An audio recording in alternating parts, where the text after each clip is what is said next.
Perkenalkan, nama saya Windy Melisa Simangunsong dengan nomor pokok mahasiswa 19010100236.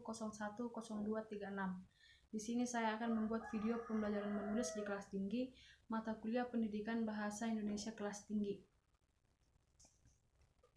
Yang pertama yaitu kita harus tahu dulu apa itu pengertian menulis.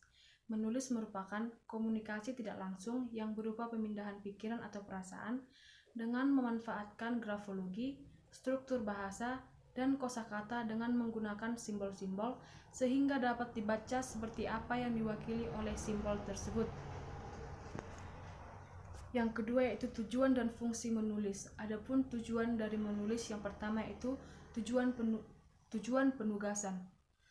Penulis sebenarnya tidak memiliki tujuan karena orang yang menulis melakukannya karena tugas yang diberikan kepadanya. Yang kedua, tujuan altruistik.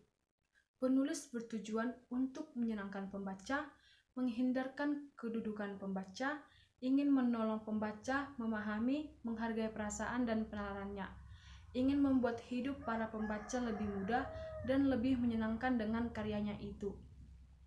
Tujuan yang ketiga yaitu tujuan persuasif. Tujuan ini memiliki manfaat untuk meyakinkan para pembaca akan kebenaran dari gagasan yang diutarakan. Tujuan yang selanjutnya yaitu tujuan informasional. Penulis bertujuan untuk memberi informasi atau keterangan kepada para pembacanya. Tujuan yang selanjutnya, tujuan pernyataan diri. Penulis bertujuan memperkenalkan atau menyatakan dirinya kepada pembaca. Tujuan yang keenam yaitu tujuan kreatif penulis. Penulis bertujuan melibatkan dirinya dengan keinginan mencapai norma artistik, nilai-nilai kesenian. Tujuan yang terakhir yaitu tujuan pemecahan masalah.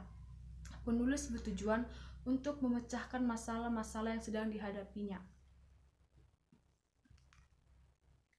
Yang selanjutnya yaitu fungsi menulis. Yang pertama, sebagai alat komunikasi yang tidak langsung.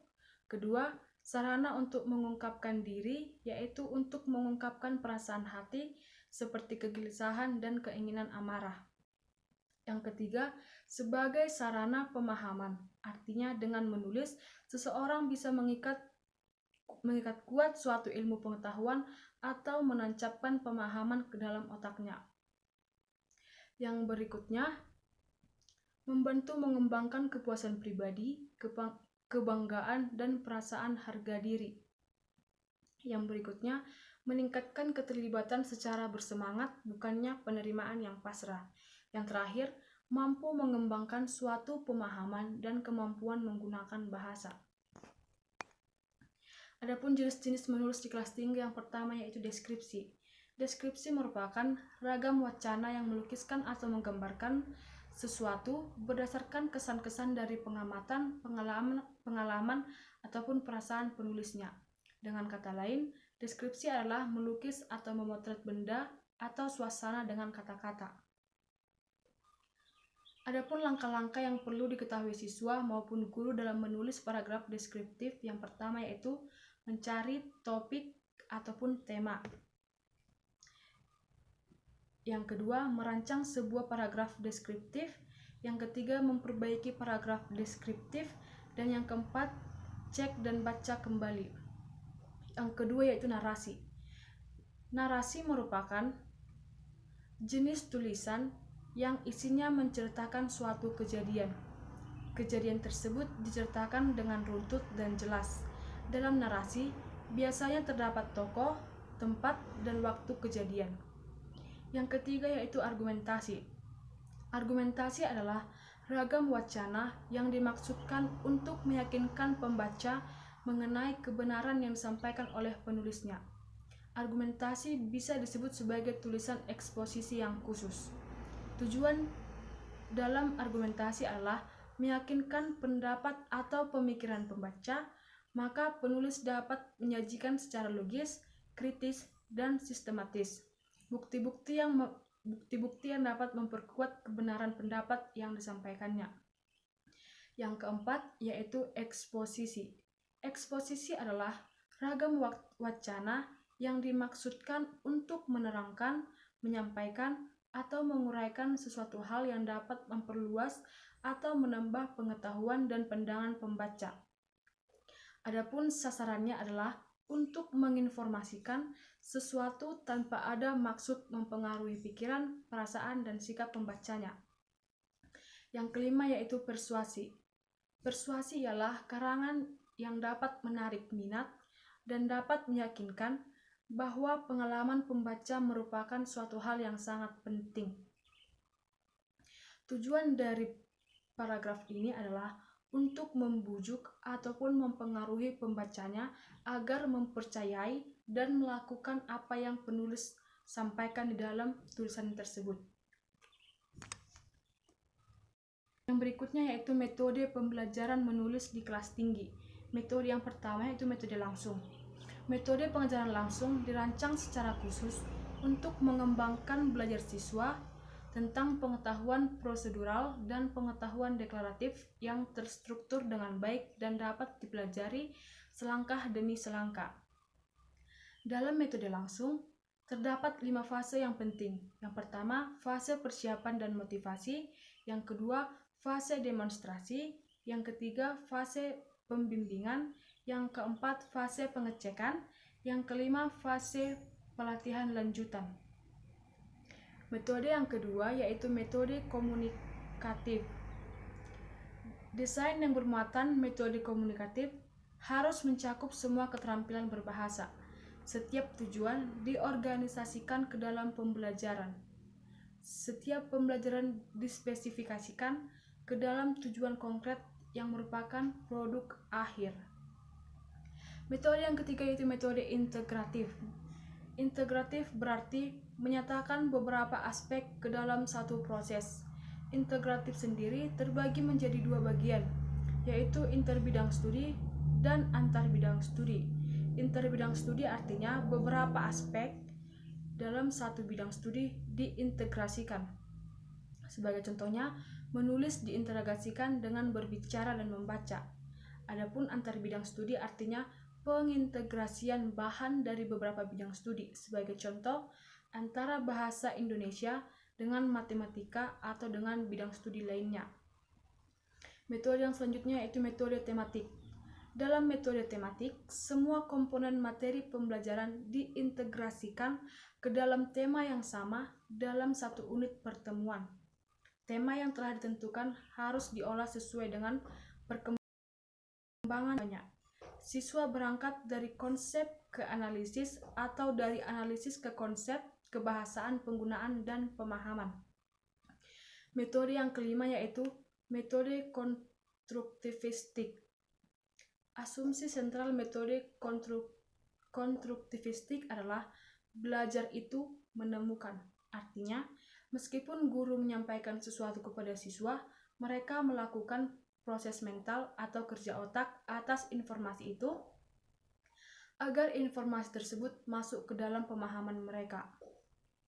Metode yang terakhir yaitu metode kontekstual.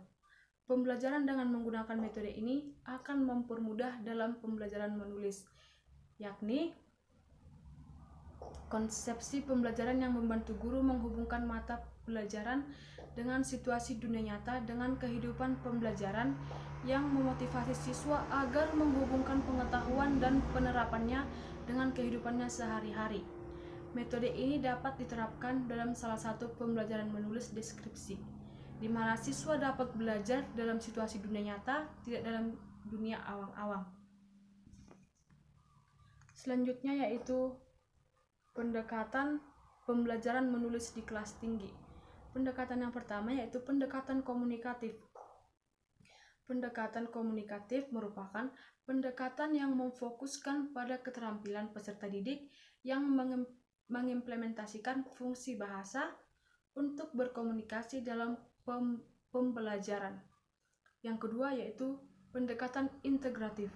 Pendekatan yang menekankan pada keterpaduan 4 aspek keterampilan berbahasa yaitu menyimak, berbicara, membaca, dan menulis dalam pembelajarannya. Pendekatan yang ketiga yaitu pendekatan keterampilan proses, yaitu pendekatan yang memfokuskan keterampilan peserta didik dalam mengamati, mengklasifikasi, menginterpretasi, dan mengkomunikasikan.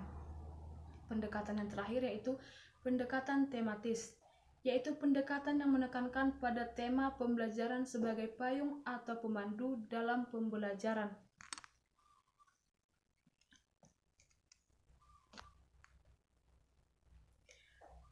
Yang berikutnya itu strategi pembelajaran menulis di kelas tinggi. Yang pertama itu strategi mendongeng tanpa alat peraga. Adapun langkah-langkahnya yaitu pertama, guru harus memahami secara sungguh-sungguh dongeng yang akan didongengkannya. Yang kedua, guru mengawali dongeng dengan bernyanyi sesuai dengan dongeng yang akan didongengkan. Yang ketiga, guru mendongeng dengan ekspresi wajah yang sesuai dengan tokoh yang didongengkan. Yang keempat, guru mengarahkan siswa agar mendengarkan dongeng dengan sungguh-sungguh. Yang kelima, guru bertanya jawab dengan siswa mengenai isi dongeng. Misalnya, siapa tokoh dalam cerita, bagaimana watak tokoh dalam cerita, dan apa nasihat yang ingin disampaikan oleh penulis. Yang kedua yaitu strategi dengan menggunakan lingkungan sebagai sumber belajar. Adapun langkah-langkahnya yaitu pertama, siswa dibagi menjadi beberapa kelompok. Yang kedua, siswa diajak keluar untuk mengobservasi keadaan lingkungan sekolah yang telah ditentukan sebelumnya oleh guru, yaitu perpustakaan, kantin, lapangan, dan lain-lain dengan bimbingan guru. Yang ketiga yaitu guru menyuruh siswa agar memperhatikan beberapa lokasi di sekolah, manakah yang perlu mendapat perhatian dalam hal fisik bangunan, sarana prasarana, kebersihan, serta apa yang menjadi masalah yang harus diinformasikan untuk ditindaklanjuti oleh kepala sekolah. Yang berikutnya, tiap kelompok harus membuat surat yang diajukan kepada kepala sekolah mengenai keadaan sekolah yang telah diamati dengan menggunakan bahasa yang jelas, benar, dan juga sopan. Yang berikutnya, setiap kelompok membacakan suratnya di depan kelas. Yang selanjutnya, kelompok lain mengajukan pendapat, gagasan terhadap permasalahan yang dibahas. Berikutnya, tiap kelompok mengirimkan suratnya ke alamat sekolah melalui pos. Yang terakhir, kepala sekolah membahas surat yang dikirimkan siswa melalui pos. Dengan demikian diharapkan setiap siswa akan menjadi mengerti bahwa fungsi surat itu adalah sebagai alat komunikasi tertulis dan biasanya akan ada balasannya. Yang selanjutnya yaitu tahap-tahap pembelajaran menulis di kelas tinggi. Tahap yang pertama yaitu tahap pra-menulis. Tahap pra-menulis merupakan tahap perencanaan yang mencakup beberapa langkah, yaitu pertama, menulis topik berdasarkan pengalaman sendiri. Yang kedua, melakukan kegiatan-kegiatan latihan sebelum menulis. Yang ketiga, mengidentifikasi pembaca tulisan yang akan mereka tulis. Yang keempat, mengidentifikasi tujuan kegiatan menulis. Dan yang terakhir yaitu memilih bentuk tulisan yang tepat berdasarkan pembaca dan tujuan penulisan. Yang kedua yaitu penyusunan draft. Langkah-langkah penyusunan draft diantaranya adalah menyusun draft kasar, menulis kalimat pertama, menjabarkan draft kasar, membaca jabaran draft, serta membacakan jabaran draft dengan tujuan untuk memperoleh respon dan masukan untuk memperbaiki sebuah tulisan. Pada tahap penyusunan draft tersebut, penulisan lebih ditekankan pada pencurahan gagasan dan kelengkapan isi tulisan. Yang ketiga yaitu tahap perevisian. Pada tahap ini, ada beberapa hal yang harus dilakukan yaitu melengkapi isi draft, mengurutkan kembali, mengurangi dan memperjelas. Dalam pembelajaran menulis kegiatan perevisian biasanya meliputi beberapa hal. Yang pertama, berbagi tulisan dengan teman-teman sekelompok. Kedua, berpartisipasi secara konstruktif dalam diskusi tentang tulisan teman-teman dalam kelompok maupun seluruh kelas. Yang ketiga, mengubah tulisan dengan memperhatikan reaksi dan komentar baik dari guru maupun dari teman-teman sekelas. Yang terakhir, membuat perubahan yang substantif pada draft pertama dan draft berikutnya sehingga menghasilkan draft akhir. Tahap yang selanjutnya itu tahap penyuntingan. Langkah-langkah dalam penyuntingan ada beberapa hal yang perlu diperhatikan, antaranya penggunaan ejaan, penulisan, dan pemenggalan kata. Dalam tahap ini, siswa dengan bimbingan guru melakukan suatu kegiatan antara lain membetulkan kesalahan bahasa tulisan, memperbaiki kaidah tata tulis, mengoreksi kembali isi tulisan, dan berbagi dengan teman untuk saling memperbaiki. Tahap yang terakhir yaitu tahap publikasi. Langkah dalam tahap publikasi adalah mengumpulkan karya siswa, mengelompokkan dan merencanakan bentuk publikasi. Kegiatan publikasi dilakukan siswa bersama guru berupa pemajangan di majalah dinding kelas maupun majalah dinding sekolah.